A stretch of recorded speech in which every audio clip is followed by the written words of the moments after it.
Assalamualaikum warahmatullahi wabarakatuh. Perkenalkan, nama saya Tarna Alfania Santoso dengan NIM V1223062. Pada kesempatan ini saya akan memaparkan presentasi dengan judul Perang Dagang Amerika Serikat dan Tiongkok tahun 2025. Isu perang dagang antara Amerika Serikat dan Tiongkok kembali memanas pada tahun 2024 hingga 2025. Konflik ini dipicu oleh kekhawatiran Amerika terhadap dominasi ekspor Tiongkok, khususnya di sektor kendaraan listrik, chip semikonduktor, dan panel surya. Pemerintah Amerika Serikat menilai bahwa produk-produk tersebut dijual dengan harga yang sangat tidak wajar karena mendapatkan subsidi besar dari pemerintahan Tiongkok. Akibatnya, Amerika Serikat menerapkan kebijakan tarif baru yang lebih agresif.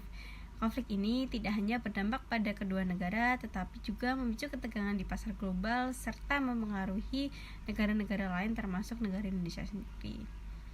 Faktor-faktor penyebab perang dagang juga terdapat 4 faktor utama yang memicu eskalasi perang dagang pada tahun 2025.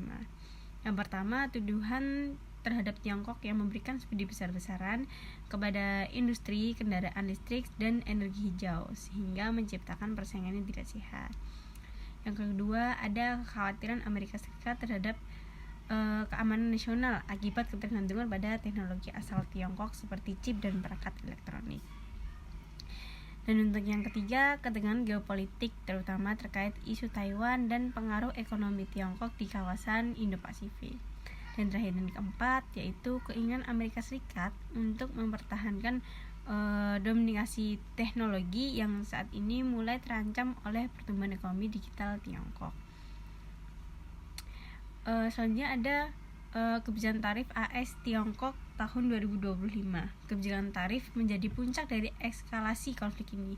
Pada April 2025, Amerika Serikat di bawah Presiden Trump menetapkan tarif baru yang sangat tinggi terhadap hampir semua produk asal Tiongkok.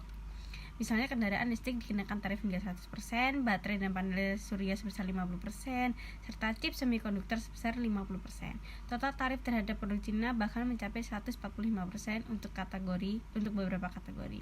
Sebagai balasan, Tiongkok juga menaikkan tarif terhadap produk asal Amerika dengan besar-besaran antara 34 hingga 125%. Kebijakan saling balas ini memperparah ketidakpastian terhadap perdagangan global dan dampak langsung pada rantai pasok serta investasi internasional. Ada dampak perang dagang terhadap dunia.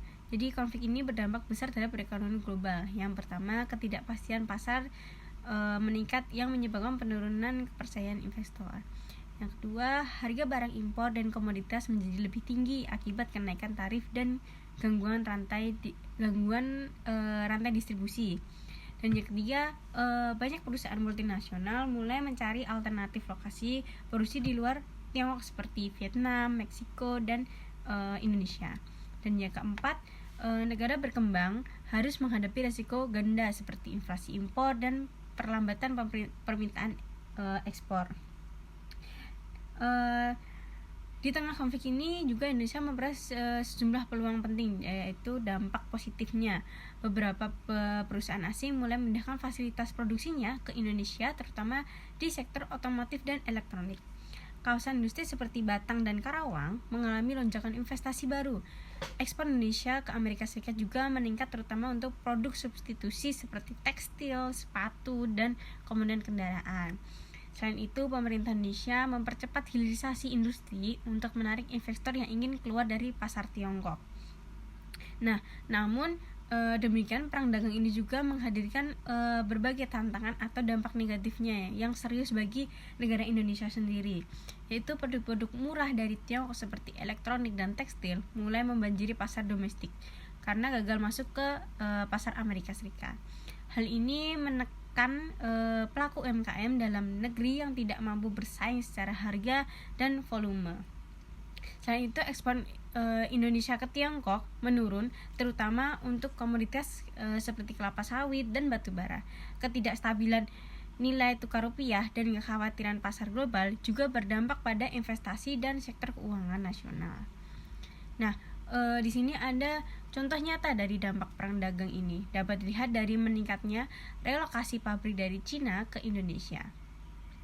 Beberapa perusahaan Jepang dan Korea tengah mulai tengah mulai membangun fasilitas produksi di kawasan industri Jawa Tengah dan Jawa Barat.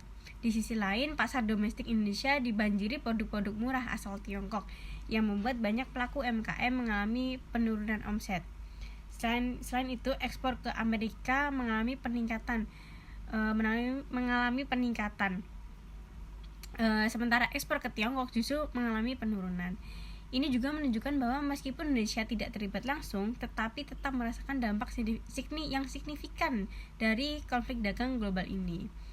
Nah, untuk sebagai penutup, yaitu kesimpulannya, perang dagang AS ini dan Tiongkok pada tahun 2025 merupakan salah satu isu perdagangan internasional yang paling signifikan dalam beberapa tahun terakhir.